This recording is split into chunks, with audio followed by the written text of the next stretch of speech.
ഇടയാടി media വേൾഡിലേക്ക്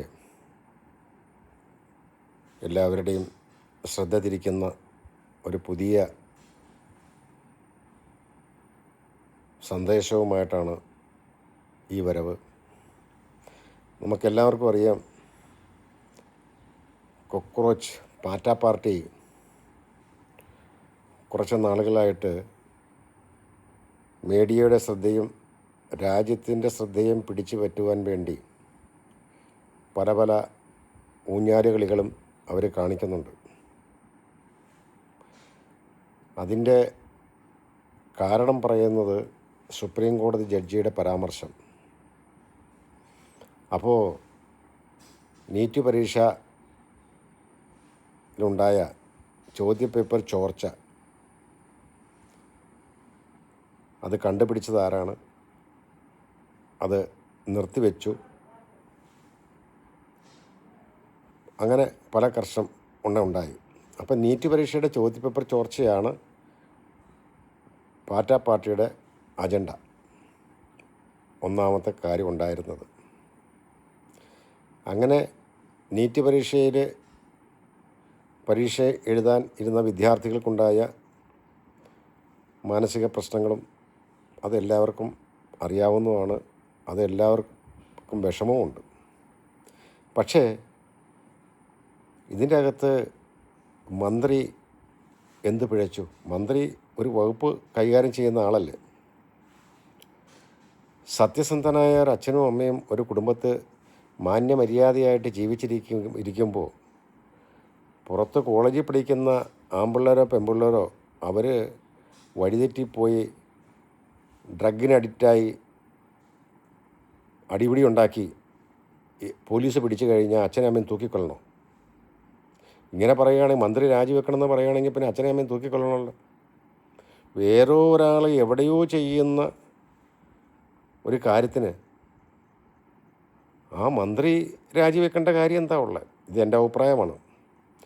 അതിനെ ശക്തമായി അന്വേഷിച്ച് തെറ്റ് ചെയ്തവരെ ശിക്ഷിക്കുക എത്രയും പെട്ടെന്ന്. നമ്മുടെ കോടതി പെട്ടെന്ന് തീരുമാനം എടുക്കേണ്ട ഒരു രീതിയിലേക്ക് മാറണം.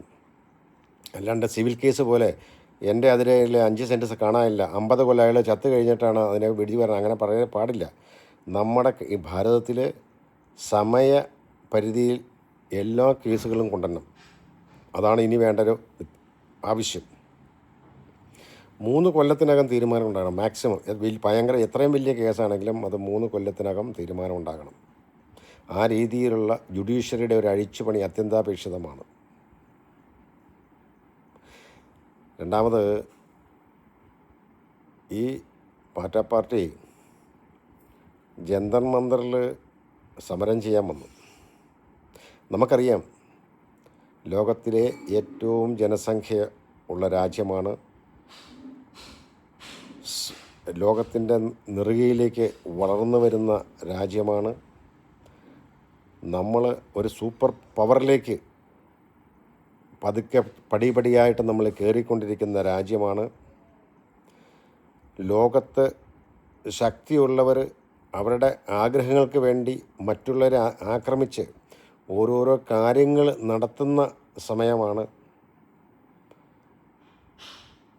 ഈ സമയത്ത് നമ്മളുടെ രാജ്യത്ത് നമ്മളുടെ രാജ്യം ഭരിക്കുന്ന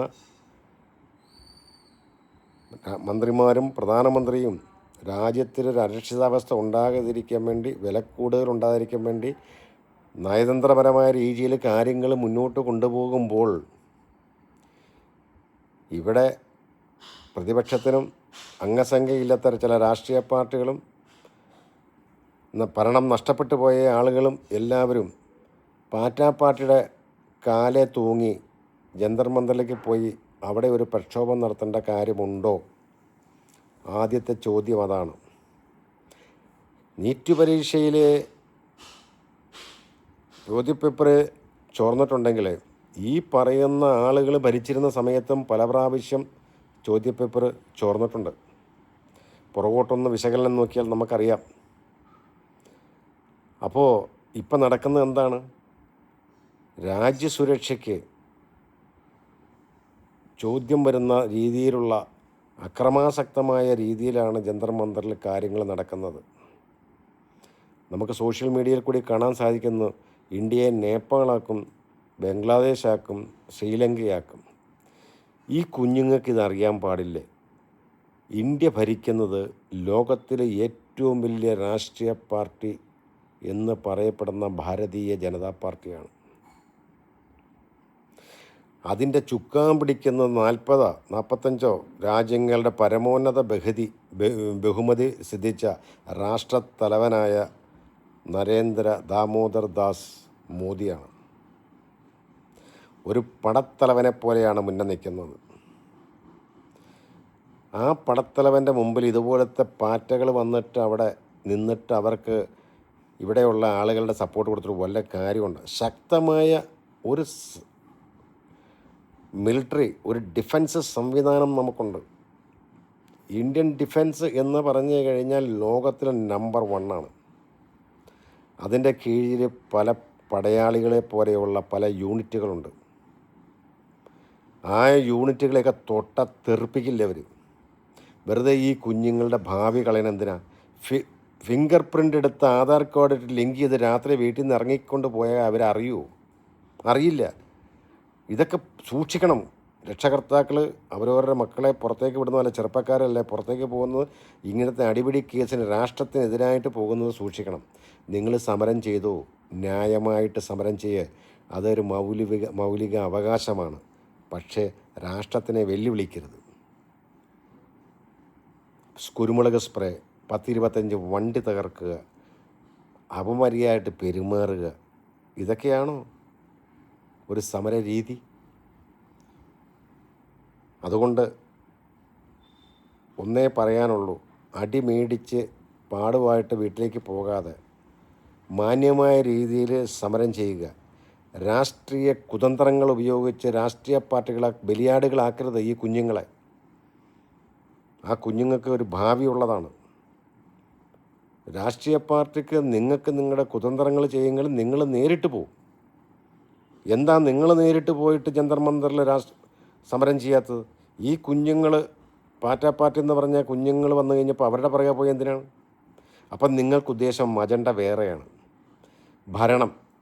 ഭരണമാറ്റം സംഭവിക്കുമോ? ഇത് നിങ്ങൾ ആദ്യം മനസ്സിലാക്കണം.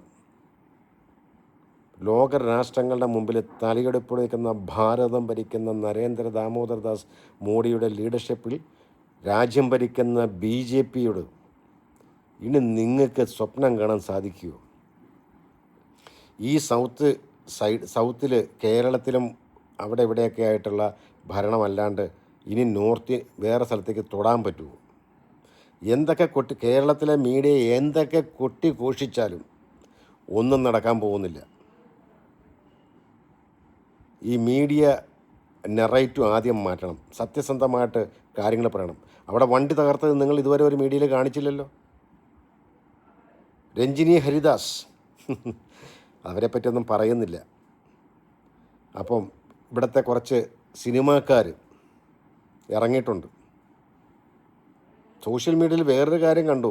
എനിക്കത് എന്ത് സംഭവിച്ചു എന്ന് എനിക്കറിയാൻ പാടില്ല. നമ്മളെല്ലാവരും മനസ്സുകൊണ്ട് ആരാധിക്കുന്ന ലാലേട്ടൻ എന്ന് പറയുന്ന ആർമി ബ്രിഗേഡിയർ സ്ഥാനത്തിരിക്കുന്ന അദ്ദേഹത്തിൻ്റെ മകള് പാർട്ടിക്ക് വേണ്ടി ഒരു സപ്പോർട്ട് രീതിയിൽ കാര്യങ്ങൾ പ്രവചിക്കുന്ന കണ്ടു. കാര്യം വെച്ചാൽ അവരും ഇപ്പോൾ സിനിമയിൽ വന്നല്ലോ. ഇവരുടെയൊക്കെ ഉദ്ദേശം എന്താ? ചെറുപ്പക്കാരുടെ